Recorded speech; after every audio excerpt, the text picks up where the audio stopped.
If you think nonprofits and government agencies don't understand good business, consider this. Sarasota has 32 of them collaborating to overcome a problem that impacts our future. It's a creative approach to workforce development. At the heart of it, they're strategically embracing babies born into poverty. If their model works, babies born into poverty may ultimately become physicians, physicists, and creatives that improve life for all of us. Welcome to Black Almanac. I'm Renee James Gilmore. Joining us today, representatives of the first 1,000 days, Sarasota County.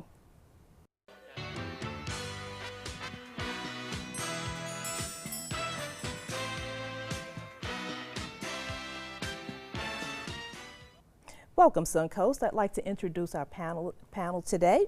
We have with us Ms. Kelly Romanoff with the Charles and Marjorie Barancik Foundation. Thank you for joining us. Thank you for having us, Renee. Dr. Hill, thank you for coming back. Always a pleasure.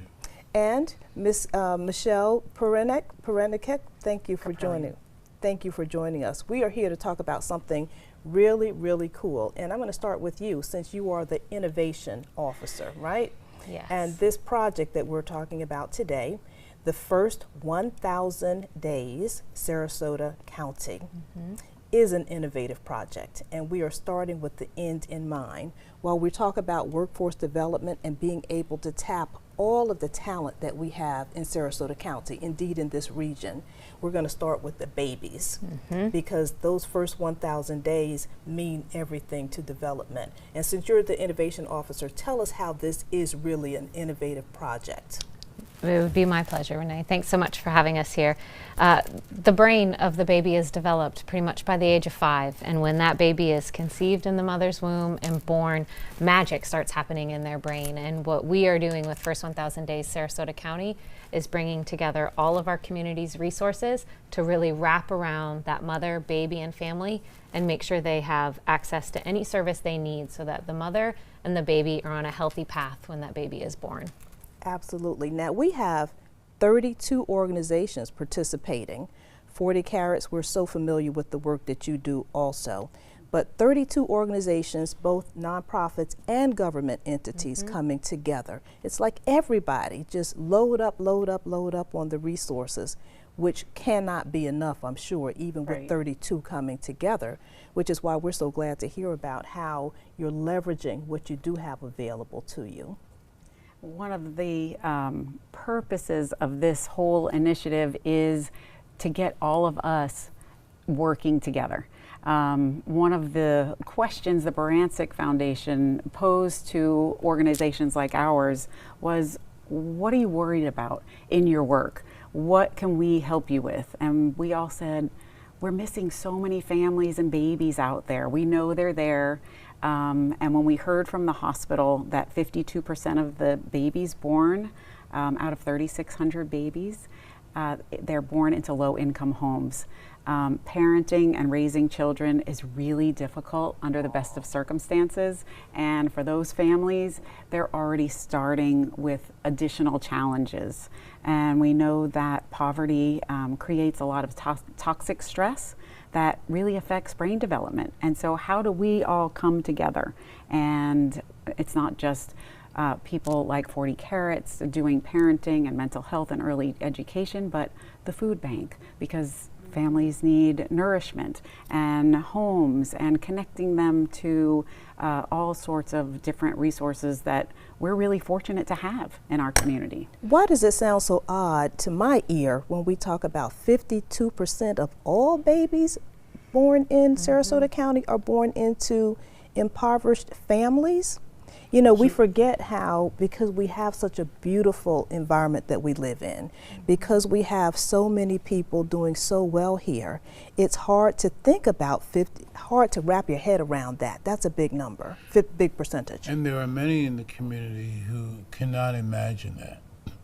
They feel that because we have such a high standard of living for many people in this community, that half of the babies that are born at the hospital are born into low income, and some impoverished, some with no prenatal care. And even prenatal care. When we talk about some people not having prenatal care, you have to say, how does that happen? It's a question that's frequently asked. We have all the resources in this community. When this project first started, the question that Kelly and others asked was, do we need more resources? And I think what we've learned is that we don't need more resources, we need more collaboration between the resources that we have. Oh, that's so good to hear, because you know, every time we look for funding, no matter what the project is, one of the major questions is what's going on already? Why are you starting something new when we have so many organizations like 40 Carats, like the foundation, doing fantastic things? Now, to answer your question, well, we know, for example, that last year, approximately 325 patients who delivered at the hospital had no prenatal care. Now, your question is, why is that? It's a multitude of reasons. Substance abuse. They felt they didn't need prenatal care. I had a baby a year ago and everything went fine. I really don't need to go to the doctor. I'll show up in labor and delivery. And I had a patient who told me that one time. They don't know of the resources, and therefore they don't have the resources. I don't have my Medicaid. I don't have my WIC. It's too much trouble. I got to get on the bus. Lots of excuses. But regardless, at least 300 patients each year have no prenatal care. And that will have to be a measure of how well this project does. Do we reduce the number of patients with no prenatal care?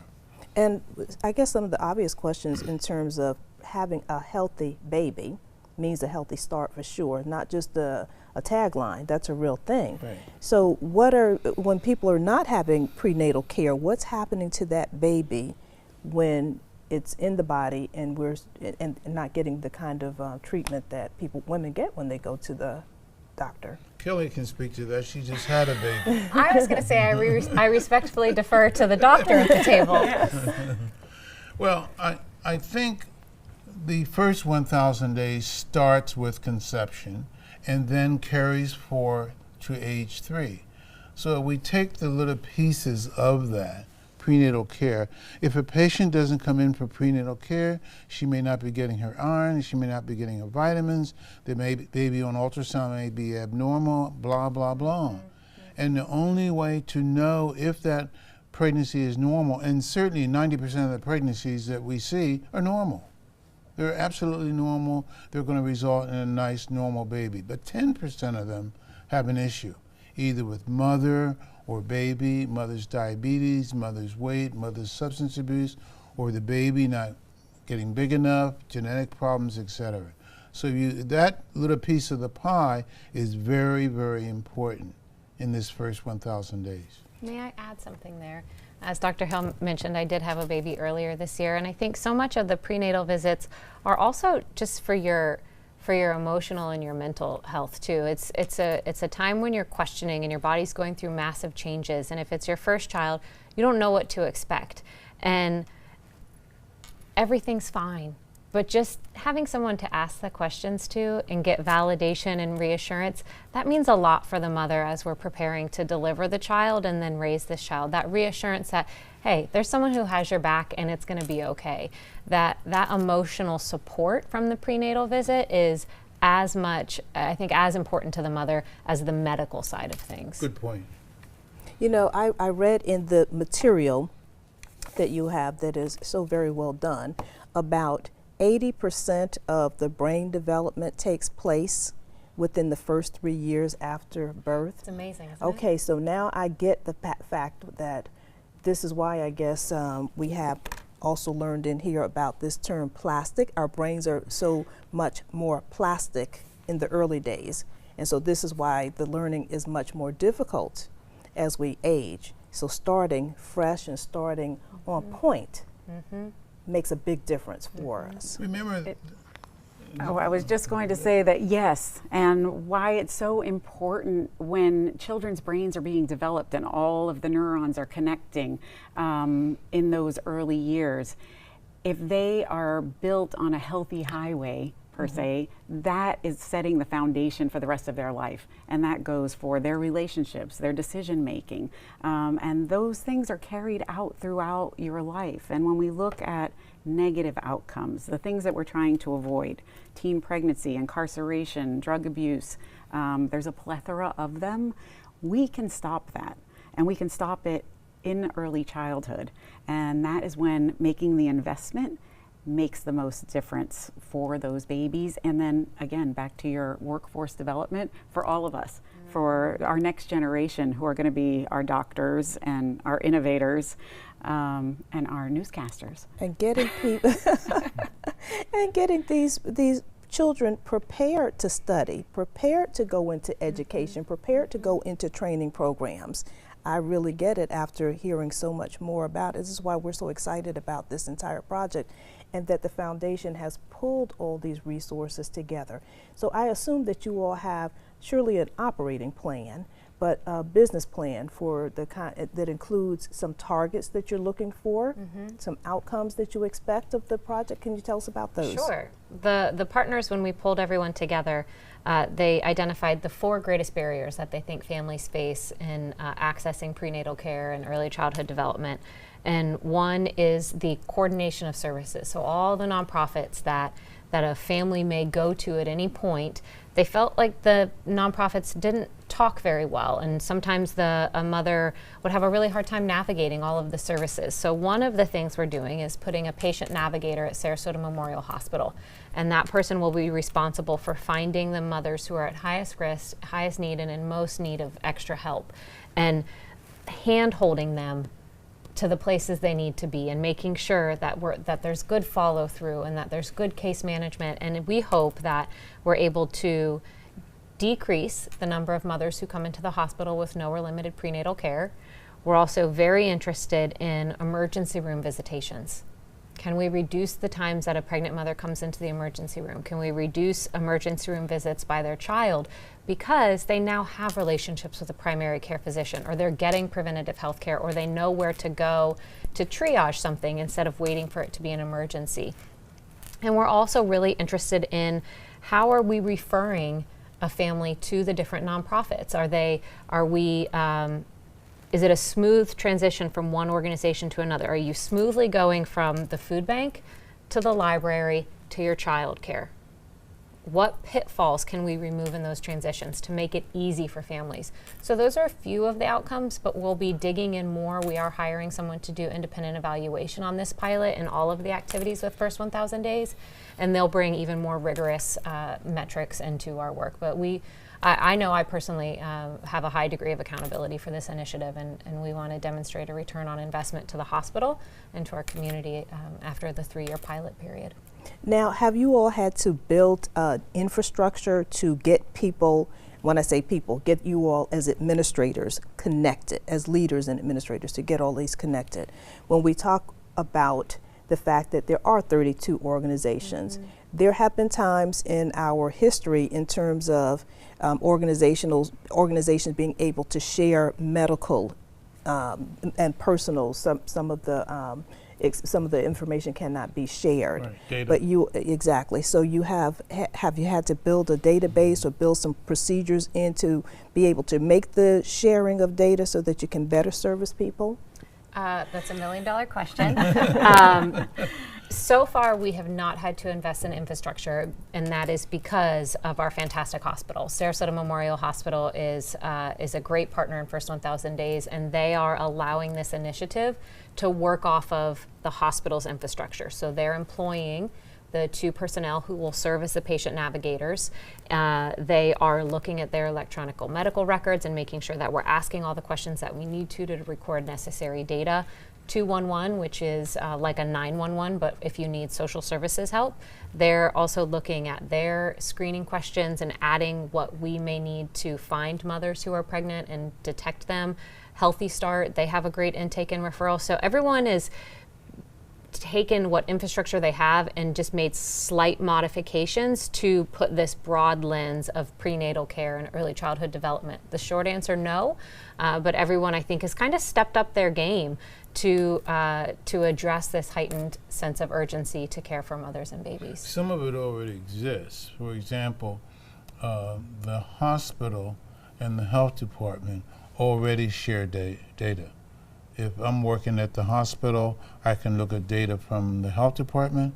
If I'm seeing a patient at the health department, I can look at any visits or data from the hospital. So some of it is in place, some of it is definitely a work in progress. Well, it's good that you don't have to spend money on the infrastructure, because obviously that makes it more money towards direct services, where we all want the money to land. Right. But it's good that you have found a way to work around having to build infrastructure. 32 organizations coordinating is certainly a big deal. But it's a good thing, obviously, because as we talk about so many resources being available, it's easy for someone to feel kind of lost out there. It's like, you have so much, where do I even get started? And it's hard to navigate, It's, right? it's really very hard to navigate. And that's for some patients who are not impoverished. Imagine an impoverished patient trying to navigate the various branches of the tree, the various services that are available to them. They get lost. And I think one of the main things that this initiative is going to do is, and we'll be interviewing folks this week, is to help them navigate the system. That in itself is a big piece. And you as a physician, I have to believe, can provide a much better service in terms of knowing all of the things that you wouldn't necessarily know about, not just the person's physical condition, but about their environment, where they're living, what they're dealing with. One of the things that I read in your material was about stress on children. Yes. And what a reason to stop and take pause to think about children living in stressful situations and how that impacts their health and their development. It does, and now there is so much more research about what that means later in life. So early trauma and living in poverty is one of them, really has long-lasting effects on mental and physical health. So your chances of having a really serious medical condition later in your life is really increased the more stress and trauma you've experienced as a young person. And so preventing that from the beginning is really important. But we also know that having a strong relationship with your parent or whoever is that person, that grown up in your life that's taking care of you and protecting you and loving you, can really mitigate a lot of those negative outcomes, even when there's chaos all around you. If you have that one constant in your life, it can make all the difference. So it's about relationships, and that is really how all of our lives are. The stronger our relationships personally, our social network, and this is really an extension of that. I view it as an extension of everyone's social network, that we're here. Our community is here for our babies and for their families. Can I go ahead? And I think that goal is what has brought all the organizations together. Setting aside some of the differences and some of the problems of working together in the past, if we look down the road, as you mentioned, if we look down the road and what we want is a healthy mother and a healthy baby and a healthy citizen out of this, I think that's what brought these groups together. So as it regards even the development, you all work with the families also. We're talking right this moment a bit about babies, but it sounds like you're working with the entire household, the mothers, the fathers, whoever is in that household, because it's all a support system for that child. Right. Every experience that child has is all dependent on their environment, and their environment is their family.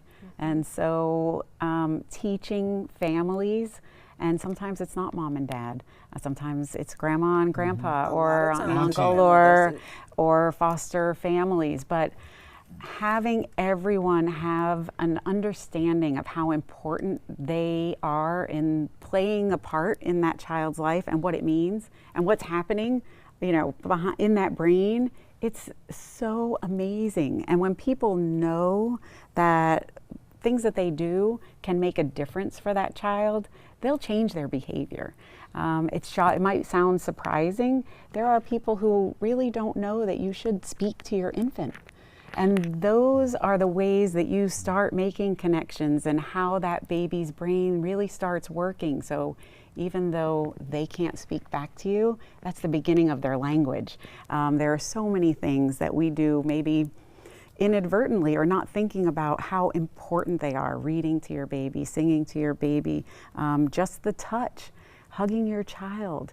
That they sense it. It goes all the way through their body and it goes through their brains, and it tells their brain that they're protected, they're okay, they're safe. And having that sense of well-being for a child all through their life just gives them an entirely different perspective on everything that they face, because life is hard for all of us. But it's about how you respond. It sounds like this is like even social development taking place. Children learning to be socialized, children learning to be comfortable in their own skins, children learning to be comfortable going in front of the kindergarten class to read to the other students, right? Yep. And helping the parent in their role. So this work is very much about the child and their brain development, but it's as much about supporting the parents and their wellness and in their role as their child's first teacher and as their child's provider. So if for any reason the parent wasn't taught or given this type of love and support as a child, we can still teach those skills, and you can still come in and get a hug. And that's a message that I would just like to say on this segment is, if you are a mother or you're a father and you have a young child, these services are here with open doors. And no matter what has happened in life, for any of us, it's hard. And that there's no judgment, there's no need to feel ashamed, and that we celebrate every parent, no matter what their path is, and that we want a relationship with you and your child in this community. And we just really want to get that message across, that we are not here judging. There's no scorecard. Well, you didn't know this, you didn't know that. I don't know a lot, and I have a baby, and this is my work, and I learn new things every day, but we're all in it together, and when we're in it together, we can be stronger. Well, talking about all in it together, are there any businesses that are close to this project, kind of taking a look? I know that across the country there have been, for the last 10 years solid, employers who have really started to pay attention to what women in particular need from a parenting standpoint when they're in the workforce, because a lot of things go back to, in terms of performance, it's hard for any parent to perform if they're worried about what's happening with the child. And goodness forbid the child be sick, right? What happens during those kind of things. So any employers kind of taking a look at this and working with you, even if it's encouraging you all on to keep this project going and finding ways that we can, as a community, really embrace families. I think you bring up a great point, Renee, that that is something that we can take a harder look at. We've been so focused on organizing the partners and defining the barriers to get us to this point in the initiative, but I think you're bringing up an untapped potential where we can engage the business community and help them with their employees, both in the retention of their current employees and then thinking about the workforce development that's coming through our public schools. Really, workforce development begins in early childcare, and so how can we engage the business community and make them as passionate about this work as we are? Exactly, and have some understanding. And I think a lot of many more employers are coming online in terms of understanding what it means for people to be able to have a balance. Because if you have a young child, obviously the very best person to be with them, obviously, is always going to be their parents. All of us go to the parent thing, right? So having people to understand that what's needed in terms of the holistic, and certainly in this environment, work is a big part of the community and people's needs. There certainly are studies that show that will result in a much more productive workforce.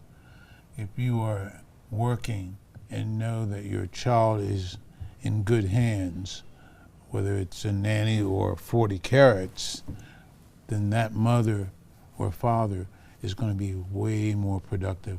And they're healthy. Yeah, no question. You can concentrate on your work You because you're not worried about your child. Exactly. So at this point in time, what are the big takeaways that you have so far? I know it's still early in the plan, but what are the things that you really want people to know that we're figuring it out and we can see light at the end of this tunnel?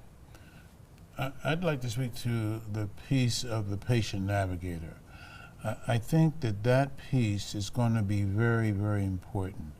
The patient navigator is going to have to be someone who can relate to our patients and help them navigate the various numerous services that we have, and do it in a way that's non-judgmental.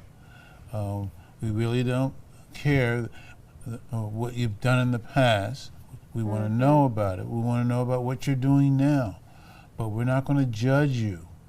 We don't want you to end up being a patient who's had no prenatal care. That's not our goal. We want you in your prenatal cares. So if you need to go to First Step or ASAP or whatever to get that help, then we're here to help you do it and help you navigate the ways to do that. Excellent. I think that's a very, very big step, and we're going to spend a lot of time picking the right person who can talk to that patient and go into that community and develop trust with them. Well, in terms of being able to get information out, may I ask you, Kelly, where can we go to get more information about this initiative? Have a website? We do. You can go to the Barancik Foundation website. It's barancikfoundation.org. You could also just Google First 1,000 Days Sarasota County, and you'll find that there. But barancikfoundation.org is the direct link. Okay, and you mentioned earlier something about 211 as an information. Tell us just quickly about the 211. 211. If you're looking for rental assistance, if you're looking for therapy services, if you need any type of help and you're wondering where to go in your community to get it, if you're looking for library hours, whatever your question is about some form of social services, financial support, medical referral, you can call 211 and they will direct you to where the best place in our community is for you to get help. Excellent. And that's a free resource 24/7. You can text, you can chat, you can call. Excellent. Well, thank you so much. This has been you. very informative. I'm back. We are looking forward to seeing long-term some of these study results. Obviously, this is going to be yet another thing that Sarasota County is doing extremely well in this community embrace. So thank you all for stepping forward and making it easy for people to get access to all of the things that we really do have available to us. And I'm looking forward to when the next time we talk, we start talking about that 52% going down in terms of the babies born into poverty. Thank you for having us. Thanks for having me. Thank you all.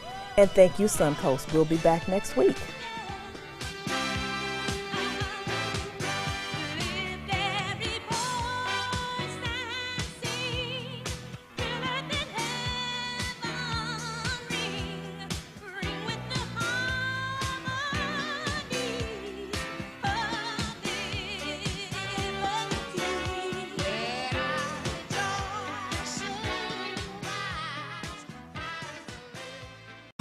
Everybody can make something, because I think everyone has a spark of creativity, and the reason that I have to keep making is because I don't think my life would be as fulfilling without it. If you make things yourself, that means you're not cowering in fear.